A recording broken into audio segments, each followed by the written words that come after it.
weeks later, Sophronius comes out of the gates weeks later to meet the Caliph because he sees the Caliph's army arrive. And as he's approaching, he sees a man leading a camel at the front of the army. So for the record, the rich Arabs, the Arabs who were good soldiers, didn't usually ride camels. They usually rode horses, Arabians. And for those of you who don't know, Arabians are fast and agile, and they have crazy personality. And so they're perfect for warfare. Camels are a little bit clumsy and slow. They serve a purpose in warfare, but you're better off on an Arabian. In any case, the Arab army is being led by a man leading a camel with a man on the camel. So Sophronius, he's got a giant red hat, because he's also a cardinal, right? He's got gold tassels, actual gold, hanging from his hat. He's covered in gold jewelry. He's wearing red robes. He's covered in perfume. He's on a lectica. The lectica was the couch that the Romans would ride, and then they'd have like 4 or 8 men, depending how big it is, carrying it. And then he has 2 men, one on each side, fanning him. Of course, right? That's what Jesus would want from his bishops. It's exactly right. And he's coming out on this lectica being fanned. And he comes up to the guy on the camel, and he says, where's the Caliph? And the guy on the camel does like this. He nods with his head at the guy leading the camel. So Sophronius turns to the guy leading the camel and goes, where's the Caliph? And the guy leading the camel says, I'm the Caliph. And Sophronius goes, dude, you're dressed in rags. The guy's pants were mended multiple times. His shirt was mended multiple times. And he goes, no, I'm the Caliph. And Sophronius goes, you've just conquered Iraq and Syria and all of Palestine minus Jerusalem. How is it you're so poor? And the Caliph goes, well, why would I collect wealth? We're not doing this war because I'm trying to plunder anything. I'm a humble man with humble needs. I just need good meal. And then Sophronius goes, why aren't you riding the camel? And Omar goes, that's my servant on the camel, and we take turns so that neither one of us gets exhausted. At this point, Sophronius is like, oh, what? Who just conquered us? What are these, Marxists? And so Sophronius gets off the lectica because he's shamed off of the thing. And he says, okay, I want to talk to you about our surrendering the city to you. And the Caliph says, I have an idea. Let's walk to the city, and I'll tell you what I was thinking the terms would be. So we'll start there. And Sophronius goes, yes, of course. And as they're walking, Omar ibn al-Khattab says, why don't we do this? All Roman politicians leave Jerusalem. You just go, if you're a politician. So if you're a top bureaucrat, an officer, and you can take anything you can carry. So you can take gold, as long as you can carry it.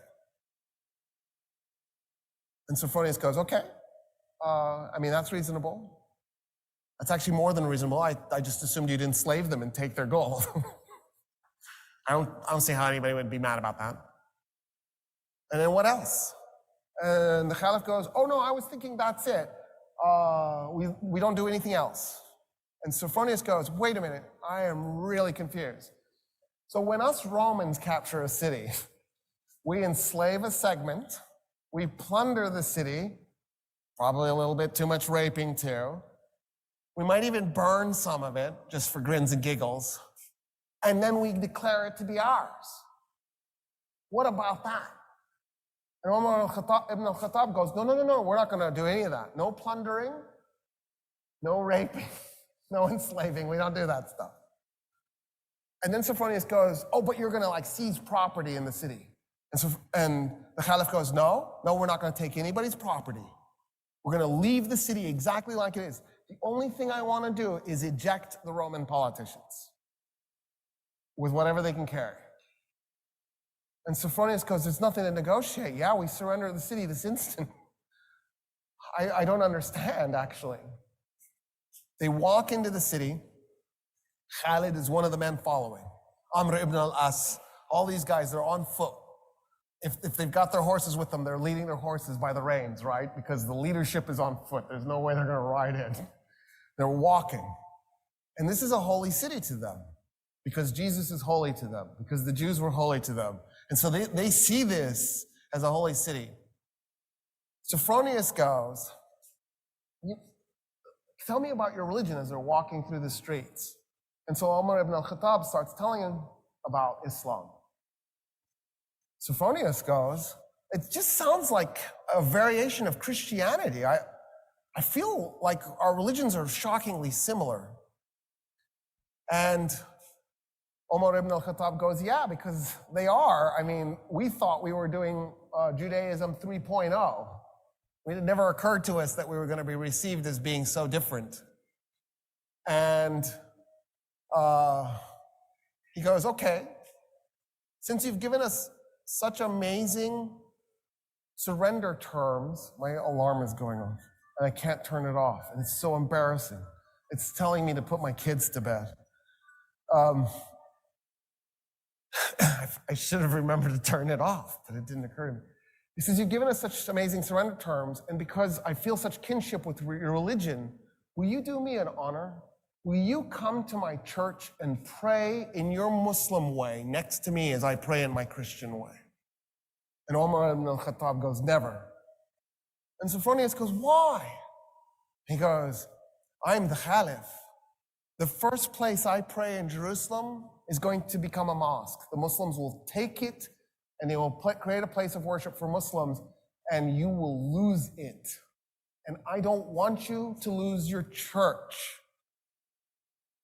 And Sophronius goes, okay. What if we find an empty piece of Jerusalem and we just pray there? And Omar ibn al-Khattab goes, yes, I accept. An empty piece, something that nobody owns. So they go and they find an empty lot and they pray. The Archbishop in his Christian way, the Caliph in his Muslim way, side by side.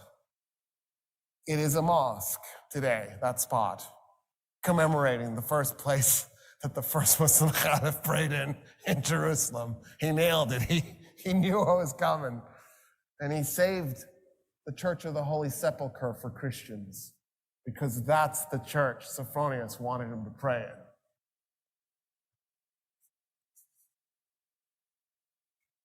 At that point, the Caliph says, I want to see the Temple Mount. And Sophronius goes, why? And the Caliph goes, because it's holy. It's holy to everybody. It's holy to Christians, it's holy to Jews, it's holy to Muslims. And Sophronius goes, nah, we haven't been treating it as holy to anybody. And Omar ibn al-Khattab goes, what do you mean? And so Sophronius says, so after we tore down the second temple of Solomon, when we conquered Palestine, we turned the Temple Mount into a garbage dump to punish the Jews.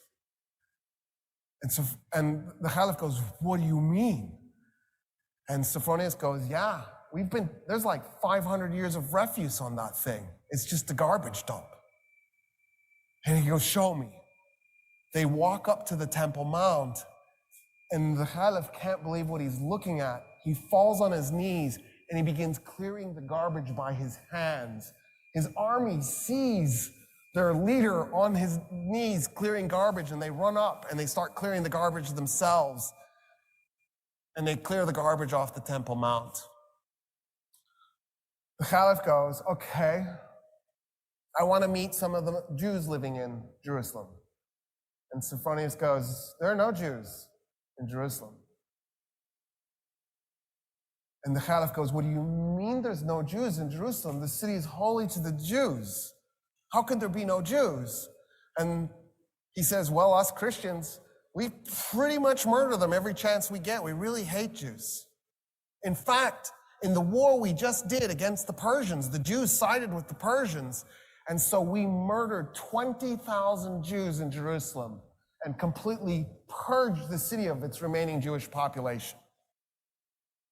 And Omar ibn al-Khattab goes, no, this is wrong. You can't do this. And so he turns to a convert to Islam, a Jewish convert to Islam, and he says, I need you to find me 80 Jewish families that were willing to volunteer to move to Jerusalem so we can reestablish a Jewish presence in this city.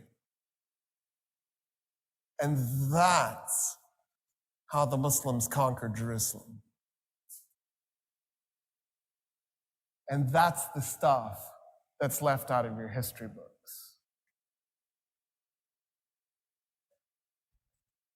Isn't that crazy?